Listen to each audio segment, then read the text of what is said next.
So, welcome everyone to this episode of Stories for Healing. Um, this began at the end of October, and we're just rolling forward with so many people who've listening to these stories, a supply of storytellers who are really desperate to tell these stories. And I think it's all because we're meeting a need that we all know is there, but didn't maybe quite know what to do about, this feeling of being separated and divided and antagonistic and just plain stressed out in general.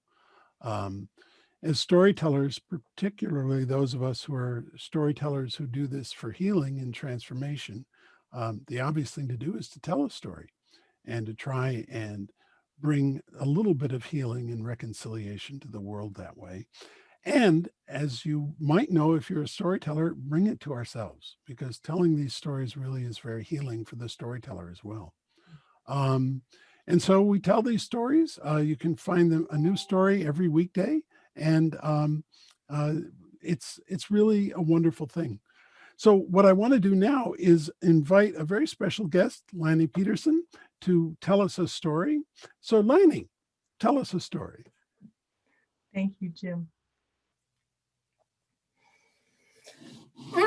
No way. There is no way you're going to make me do this thing. And that's it. That's it. I'm not doing it. That was the voice of Shadow. And this thing I was trying to get her to do was to stand on a stage on Thursday afternoon and tell a story.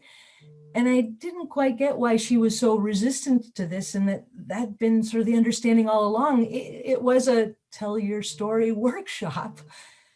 Shadow was 16 and had been referred to this workshop by her guidance counselor, along with 8 other young girls who had all been in trouble in some way. And rather than choosing disciplinary action, the guidance counselor thought this storytelling workshop might be something that could be helpful to them. We'd been meeting for 6 weeks, and this was the last class before next Thursday, when each of them would be invited to stand on the stage of their school auditorium and just tell a story. But if you think I'm going to stand up there and humiliate myself in front of my friends, in front of my mama, in front of my parole officer, then you got another thing coming. I didn't know what to say. I mean, why now? What's the big deal? What do you mean, what's the big deal? I just told you, I'm not going to do this thing. I'm just not going to do it. And as Shadow went, so the rest of the group went, and I was losing them very quickly. I paused and tried to understand what's going on. And then I realized I could hear the fear underneath Shadow's voice. And I thought, she's confronting me. The best thing to do is just confront her right back. And so I said, so what are you so afraid of? Huh, afraid, she said. What would you know about fear? I bet you've never been afraid a day in your life. Oh, she had me again. What do you mean? Of course I've been afraid. Everybody's been afraid at some time about something. Yeah? Well, what's your thing? So I paused, and well, lots of things. But well, maybe one of the biggest things is I'm afraid of fish.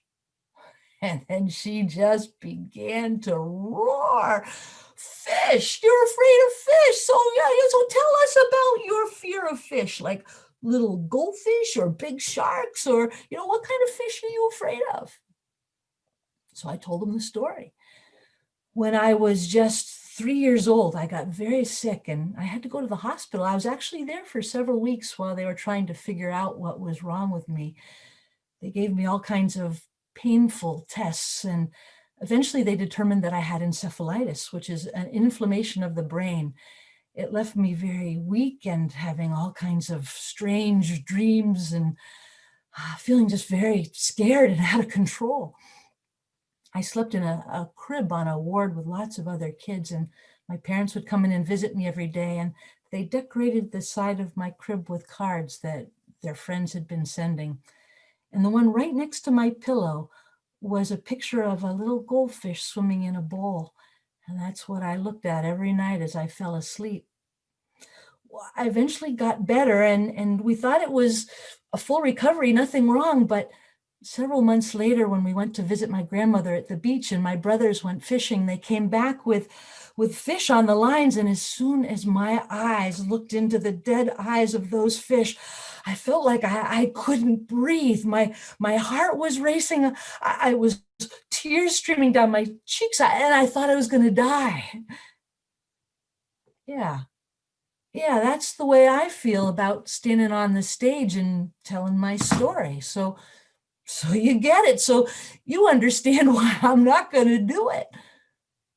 Well, no, I mean, that the whole point is we can't let our fears control us or keeping us from doing things. Well, I'm doing plenty of things. I'm getting out of the house just fine. I just don't plan on standing on that stage and telling my story. Well, you can't let it stop you. And that's when she got real quiet and looked at me and she said, "So tell me, when's the last time you held a fish?" Oh, I actually have never gotten very close to one. I'm just too afraid. Yeah, she said, "You get it." But this is different. This is something that you can do. Yeah, I can do it. But I got an idea. I'll make you a deal. I'll stand up on that stage on Thursday and tell everybody a story if you stand up on that stage right next to me and you hold a fish. I could feel my breath tightening, but it actually seemed like a fair deal. I was asking them to face their fear, so why wouldn't I face mine? "It's a deal," I said, and she reached right out and shook my hand. "See you Thursday," she said. "I'm excited to see your fish." That was one week that went way too fast. Each night I tried to visualize holding a sort of cute little rainbow trout, and each night I fell asleep with inability to breathe and my heart racing. On Thursday at 1 o'clock, 3 hours before showtime, I went out to the local supermarket the first time with the intention of looking for a fish. I went right up to the fish counter and braced myself as I cruised through the cabinet looking for a whole fish and only saw fillets and scallops and shrimp. So I had to get the attention of the man behind the counter. "Do you have any whole fish?" No, he said, "not in season. You'll have to go to the fish store. They might have something." Go to the fish store? More breathing to calm, I drove slowly to the fish store and for the first time opened its door and crossed the sawdust floors up to the counter, keeping my eyes looking just below it, breathing again as I raised my eyes to look at all those fillets and scallops and shrimp, but to mixed emotions, no whole fish. So again, I got the attention of the man behind the counter. I said, "Excuse me, do you have any good looking, nice whole fish back there?" "Good looking?" he said. "What do you mean by good looking?" I said, sort of like one that would be nice to hold." "Does it matter what kind?" I said, "No, it doesn't matter what kind, just sort of nice to hold." "See what I got." And he went back and looking at my feet, I could hear him return, and slowly I raised my eyes to look into the dead eyes of a 3-foot cod draped over his arms. "Will this do?" he said. And I screamed and ran out of the fish store into the car, locked the doors, rolled up the windows, and cried. I cried hard because I knew I didn't have it in me. I couldn't do it. And then I had to face Shadow and the girls. I drove slowly to the auditorium, pulled up, walked inside, and they all rushed to me with great excitement. And at first I was confused because I wasn't sure I even recognized them. They had left behind their sweatshirts and their jeans, and they were all dressed in dress slacks and some in skirts. And there was Shadow face to face with me in this beautiful blue dress and matching earrings. She said, so? And I said, so I couldn't do it. I can't hold a fish. So you don't have to do it either. If you don't want to, you don't have to tell a story this afternoon. It's up to you. And then she just started to laugh. She said, boy, do you have a problem. But it's your problem, not ours. You got to do your work and we'll do ours. And this is it now. So go get yourself a seat. We got this covered. And then Shadow said, come on, girls. And they walked out to the stage. She picked up the microphone and she said, hey, everybody, put your eyes up here, because I got something to tell you. You all know me as Shadow, but I want you to know my name is actually Jean Marie. And from now on, I want you to call me Jem, and I'm going to tell you why. And she did. A couple of years later, I checked back in with the guidance counselor to hear how everyone was doing. And as I expected, Jem had continued to step into her power to get clear in who she wanted to be and was making that happen. I had no doubt she would. And that story now happened several years ago, and I need to admit to you that I have still not held a fish. I can hear Jem's voice resonating in my ears. You got work to do, and I admit I do. And anytime now I think I know what another person is experiencing or what their story is, I pause. In my mind, I pick up that metaphorical fish and hold it to restore my perspective, and then just listen, that I might begin to understand what life is like for them. Oh, thank you. What a beautiful story. And yeah, go ahead. When I'm still living, obviously. Yes. Wow. So many good things in there. One that occurs to me is that we don't need to be completely healed ourselves to help someone else start to heal. Yeah. I don't think there's such a thing, Jem, as being completely healed. I don't either, but I think that's I've heard things like that, like, oh, I can't do that because I've got my own issues. And I think it's our own issues, as you so wonderfully illustrated, that give us a window into what that's like.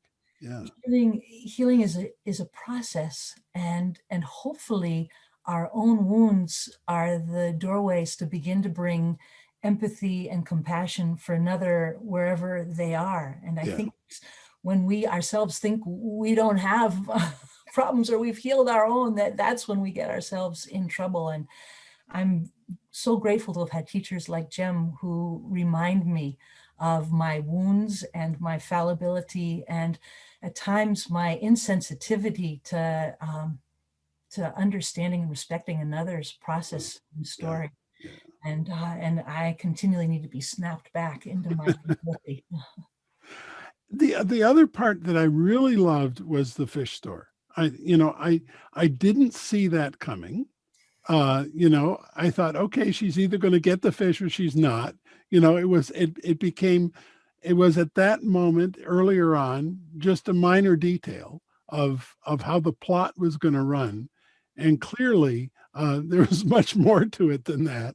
And I really did feel that moment with you there as you told it. That was really quite powerful. Thank you. I told that story recently to a group that was working on transformative stories. And afterwards, someone thanked me for not having a neat ending. And I said, well, it doesn't exist. And she said, exactly.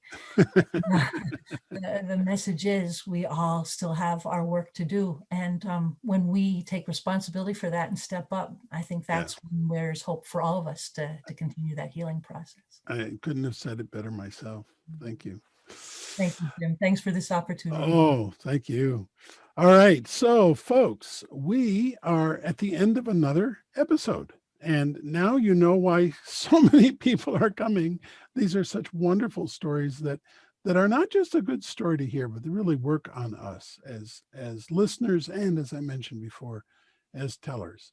Um, we have, I am not exaggerating now, over 8,000 people a week who view these stories, and that continues to grow. We have storytellers from literally around the world lined up for 2 more months at least to tell a story as wonderful and as powerful as Lanny has just told us. So I want to encourage you to do a few things. Come back and watch the stories you've missed. You can do that here on this page or on the YouTube playlist.